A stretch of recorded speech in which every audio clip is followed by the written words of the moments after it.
Homemade మిర్చి బజ్జీ తయారీ విధానం.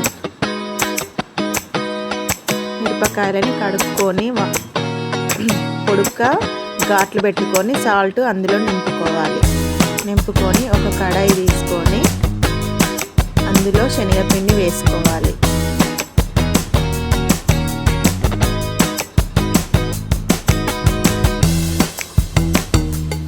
సాల్ట్ వేసుకోవాలి. కొద్దిగా వాటర్ వేసుకుంటా కలుపుకోవాలి. ఇది మరీ జారుడుగా ఉండకూడదు. చిటికెడు వంట సోడా వేసుకొని మంచిగా కలుపుకోవాలి. కలుపుకున్న పిండిని పక్కకు పెట్టుకొని స్టవ్ అంటు పెట్టి ఆయిల్ వేసుకోవాలి. ఆయిల్ హీట్ అయినాక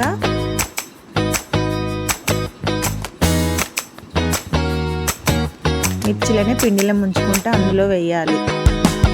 ఒకవైపు కాలిన తర్వాత ఇంకోవైపు కాల్చుకోవాలి.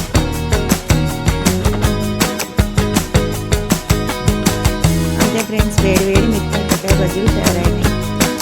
మీకు ఈ వీడియో నచ్చితే లైక్ అండ్ షేర్, సబ్స్క్రైబ్ చేసుకోండి ప్లీజ్.